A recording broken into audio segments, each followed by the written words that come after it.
Welcome to Gomathi's kitchen. நம்ம இன்றைக்கி பார்க்க போகிறது ஈவினிங் டைம் ஸ்நாக்ஸ் ரெசிபி. பாசிப்பயிரை வச்சு ஒரு வடை எப்படி செய்யலாங்கிறது தான் பார்க்க போகிறோம். இது பார்த்திங்கன்னா நல்ல அவுட்டர் லேயர் கிறிஸ்பியாகவும் உள்ள நல்லா சாஃப்டாகவும் இருக்கும்.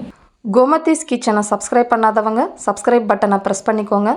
உடனுக்குடனே அப்டேட் வேணும் அப்படின்னா பக்கத்தில் இருக்க பெல் பட்டனில் ஆல்ங்கிற ஆப்ஷனை மறக்காமல் ப்ரெஸ் பண்ணி வச்சுக்கோங்க.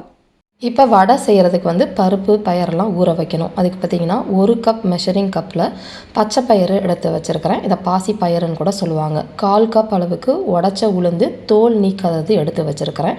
இது ரெண்டையும் பார்த்திங்கன்னா மொதல் நாள் இல்லை நீங்கள் காலையில் செய்ய போகிறீங்க அப்படின்னா நைட்டே ஊற வச்சுடுங்க. ஊற வச்சு போல் அதை தண்ணியை வடிச்சிட்டிங்க அப்படின்னா இந்த மாதிரி லைட்டாக அந்த சூட்டுக்கு கொஞ்சம் முளை விட்டுருக்கும். இந்த மாதிரி முளை விட்ட பயிறு யூஸ் பண்ணிங்கன்னா ரிச் ப்ரோட்டீன்கிறது அர்த்தம். அப்போ உடம்புக்கு ரொம்ப நல்லது. இந்த மாதிரி ரிச் ப்ரோட்டீனில் ஃபுட்டு செஞ்சு கொடுக்குறப்ப நமக்கு வயிறும் ஃபில்லிங் ஆகும், ரொம்ப ஒரு ஹெல்த்தியான ஸ்நாக்ஸாகவும் இருக்கும். இப்போ தண்ணியை ஃபுல்லாக இந்த மாதிரி வடித்து எடுத்துகிட்டு வந்துடலாம்.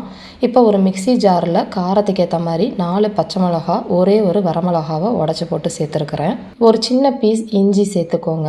கூடவே பார்த்திங்கன்னா ஒரு 1/2 டீஸ்பூன் அளவுக்கு சோம்பு சேர்த்துக்கலாம். சோம்பு வாசனை பிடிக்கல அப்படின்னா நீங்கள் 1/2 டீஸ்பூன் அளவுக்கு சீரகம் கூட சேர்த்துக்கலாம். 2 சின்ன சைஸ் பட்டை சேர்த்துக்கோங்க. இப்போ நம்ம தண்ணியை வடித்த பச்சை பயிறு ஊற வச்சது இருக்கு இல்லையா, அதை இதில் சேர்த்துக்கலாம். சேர்த்ததோட தேவையான அளவு உப்பு, 1 டீஸ்பூன் அளவுக்கு கல் உப்பு சேர்த்துருக்குறேன்.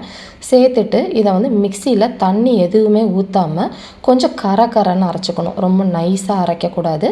இந்த அளவுக்கு அரைச்சதை நம்ம இப்போ தேவையான அளவு வெங்காயம் நீங்கள் எவ்வளோ வேணால் சேர்த்துக்கலாம். நான் பார்த்திங்கன்னா ஒரு 1/2 கப் அளவுக்கு பொடியாக நறுக்கின பெரிய வெங்காயம், சின்ன வெங்காயம் ரெண்டுமே மிக்ஸ் பண்ணது சேர்த்துருக்குறேன்.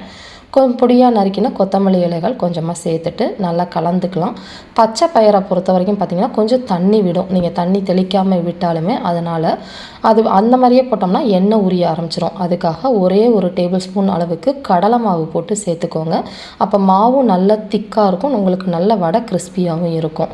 ஒரு சின்ன டிப்ஸு, இந்த மாதிரி வடை செய்கிறப்ப சின்ன சின்ன உருண்டைகளாக நீங்கள் உருட்டி முதல்ல வச்சுட்டு எண்ணெயில் டக்குன்னு இந்த மாதிரி தட்டி போட்டுட்டீங்க அப்படின்னா உங்களுக்கு ரொம்ப ஈஸியாக இருக்கும். நிறைய செய்கிறப்ப அந்த இது உங்களுக்கு ரொம்ப ஹெல்ப்பாக இருக்கும். இப்போ எல்லா உருண்டைகளும் உருட்டி எடுத்து வச்சுட்டு நம்ம நார்மலாக வடை பொரிக்கிற மாதிரி இப்போ பொரித்து எடுத்துடலாம். தீயை மட்டும் எண்ணெய் சூடானதுக்கு அப்புறமா மிதமான தீயிலே கொஞ்சம் வறுத்துடுங்க. ரொம்ப லோ ஃபயரில் வச்சிங்க அப்படின்னா ஆயில் உரிய ஆரம்பிச்சிடும். அதிக தீயில் வச்சிங்கன்னா வேகாது. இந்த அளவுக்கு நல்லா செவந்து வந்ததுக்கப்புறமா எடுத்து சர்வ் பண்ணிட வேண்டியதான். ஒரு சூடாக ஒரு டீ காஃபியோட இந்த வடையை சாப்பிட்டு பாருங்கள், ரொம்ப சூப்பராக இருக்கும். இதே மாதிரி அளவுகளோட இந்த வடையை செஞ்சு பார்த்துட்டு எப்படி இருக்குங்கிறத கமெண்ட் பண்ணுங்கள். வீடியோ பிடிச்சிருந்துச்சு அப்படின்னா லைக் பண்ணுங்கள், ஷேர் பண்ணுங்கள். மறக்காமல் சேனலை சப்ஸ்கிரைப் பண்ணி வச்சுக்கோங்க. தேங்க்ஸ் ஃபார் வாட்சிங்.